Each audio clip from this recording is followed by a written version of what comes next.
শীতের সকালের ঘন কুয়াশা কাটিয়ে কিন্তু টঙ্গীর ভোট কেন্দ্রগুলো ভোটের জন্য পুরোপুরি প্রস্তুত। সকাল ৮টা থেকেই কিন্তু আনুষ্ঠানিকভাবে ভোট গ্রহণ শুরু হয়েছে। তবে ভোট গ্রহণ শুরু হলেও ভোটার উপস্থিতি এখনো পর্যন্ত ঠিক চোখে পড়ার মতো নয়। সংখ্যাটি আসলে খুব একটা বেশি নয়। আর আমরা যদি আপনাদেরকে একটু ভোটের পরিবেশের কথা জানাই, আপনারা দেখতেই পাচ্ছেন আমার পেছনে কিছু ভোটার রয়েছেন, তারা ভোট দিতে হয়তো যাবেন। তবে টঙ্গী এলাকার যে ভোটাররা রয়েছেন তারা এখনো পর্যন্ত কেন্দ্রে তেমন একটা জড়ো হচ্ছেন না বলে আমরা দেখেছি। আমি এখন শফিউদ্দিন সরকার একাডেমিতে আছি। এখানে প্রায় ৭,৫০০ ভোটার রয়েছে এই ভোট কেন্দ্রে। এই ভোট কেন্দ্রে সকাল ৮টা থেকে প্রিজাইডিং অফিসারের সাথে আমি কথা বলেছি। তিনি আসলে যেমনটি বলছেন যে কোনো ধরনের অপ্রীতিকর ঘটনা ছাড়াই তারা একটি শান্তিপূর্ণ ভোট এই কেন্দ্রে আয়োজন করতে চায়।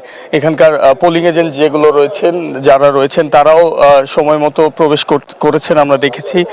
কিছু সংখ্যক ভোটার প্রবেশ করেছেন যারা আমাদেরকে শুরুতেই জানিয়েছেন যে তারা তাদের পছন্দের প্রার্থীকেই ভোট দিতে চান।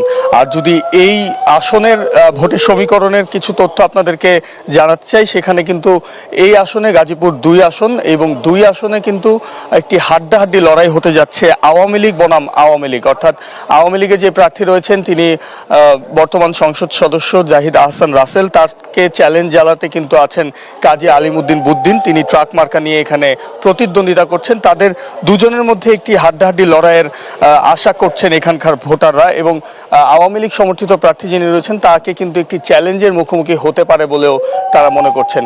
আর ভোট কেন্দ্রের পরিবেশের কথা যদি আপনাদেরকে বলি, যে নিশ্চিত নিরাপত্তা ব্যবস্থা কিন্তু এই ভোট কেন্দ্রের আশেপাশে এবং ভোট কেন্দ্র জুড়ে নেওয়া হয়েছে, যেখানে কোনো ধরনের অপ্রীতিকর ঘটনা ঘটার সম্ভাবনা নেই বলে আমাদেরকে প্রিজাইডিং অফিসাররা আশ্বস্ত করছেন।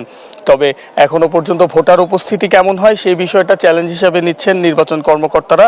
এমনকি এখানকার ভোটার পরিস্থিতি এবং ভোট কেন্দ্রের যেই ভোটার উপস্থিতি সেটি আসলে কেমন হয় সেটি আসলে বেলা বাড়ার সাথে সাথে আপনাদেরকে হয়তো জানাতে পারবো। তাছাড়া এখানে মাত্র ভোট গ্রহণ শুরু হয়েছে, সেক্ষেত্রে কিন্তু ভোটার উপস্থিতি নিয়ে এখনই মন্তব্য করা আসলে ঠিক হবে না। তো আমরা পরবর্তী সংবাদে হয়তো আপনাদেরকে জানাতে পারবো যে এইখানকার ভোট কেন্দ্রের সর্বশেষ অবস্থা। তো এই ছিল আমার কাছে সর্বশেষ। তোহা।